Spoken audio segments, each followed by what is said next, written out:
that we want to do is we want to take this second body that we have. I want to take the stomach out because we want to take contents out and have them evaluated. And we're hoping that the stomach will tell us something different about the animal. That would be just one more step closer to attempting to decipher the puzzle of this animal. A lot of things about this is a mystery, but when we talk about it not having any hair, when you look at the animal and you see that it's got what we call this fuzz on it, there's hair follicles on it, but there's no hair. And when you look at it, you can see that there are not infected pieces on it. What I don't understand is why it's got this back behind the ear, this excess skin on it. This is unusual. And then when we look at the back, this is actually bone in here. And it's on both sides. So what it looks like is perhaps that this animal sits in this position a lot. You put the legs down here, then we get the kangaroo look.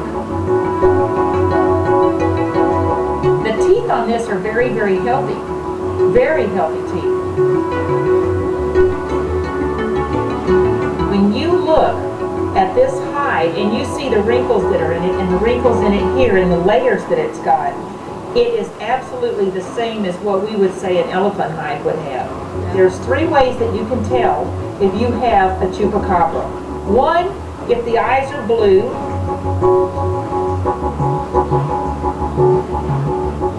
Two, if they have two teeth on a side instead of four. You'll notice it just has two instead of having four. And these nodules that are on the back that I am not quite sure exactly what they represent. We don't know other than that that is bone. So when anybody says to me they have one, I always say to them, you look at these three features and if it has that, that matches what I have that we are calling the chupacabra. Pretty unusual and unique animal. One of our hopes today is to actually witness Phyllis Canyon gutting the animal so that we can take a look at the interior and the intestines and the gut and eventually have the animal work its way to a taxidermist. However, the animal is constantly kept in an ice cooler, actually very cold, needless to say. It needs to thaw out, and what we're looking at is possibly about 4 hours before we can go in there and actually gut it.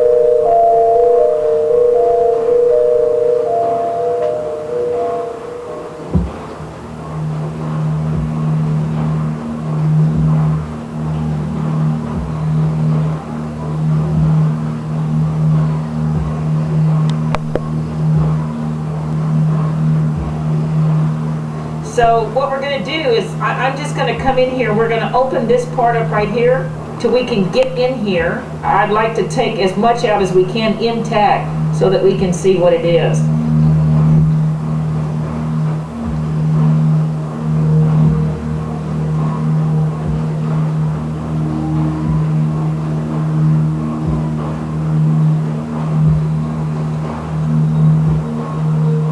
Want to really be careful to do whenever we're doing this is to not cut into anything, and it's pretty much standard surgery. This is pretty much exactly what you do. Oh, that smells so good. Now here's what's really interesting. You see how healthy this looks? These organs are all the right color pink that they really need to be, everything. There are no growths, there are no liver flukes, there is nothing on that. Can I step away?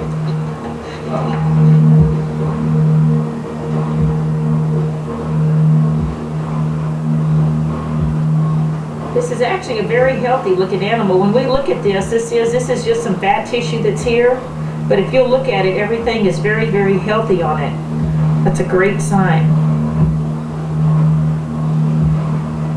I think what actually killed the animal when it got hit was actually head trauma, because looking at this, there are no contusions anywhere in it.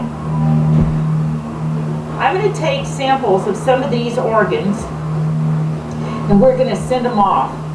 And we're just going to do some testing on it just to see. I'm going to go in here into the colon. This is the colon. And we're going to see what we can extract from it and tell. But when you look at the color of it, again, it's not infected anywhere at all. Yeah, I'd like to see what it needs. What I'll do is I'll open this piece up just a hair because there's something in it here.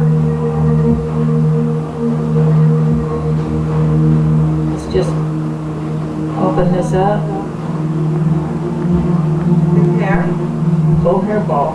Oh, wow. Looks to me like it's got a little bit of hair in it, which is not unusual because they lick themselves. But it's kind of like devoid of any hair, so you wonder where it came from. But then it's got grass in it, and that's what the mat is here, is grass. The next step now is that we're going to actually send this off and try and get it tested and see what's in it.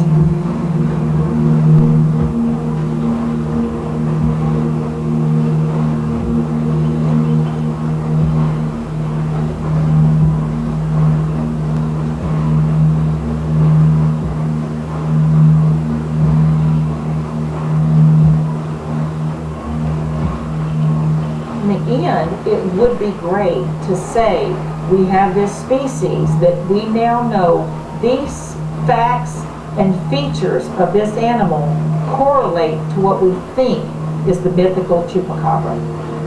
I'm still perplexed at some of the details on it, and we'll just continue to study it a little more and see what we can find out. Folks, I'm telling you, this is the chupacabra right here.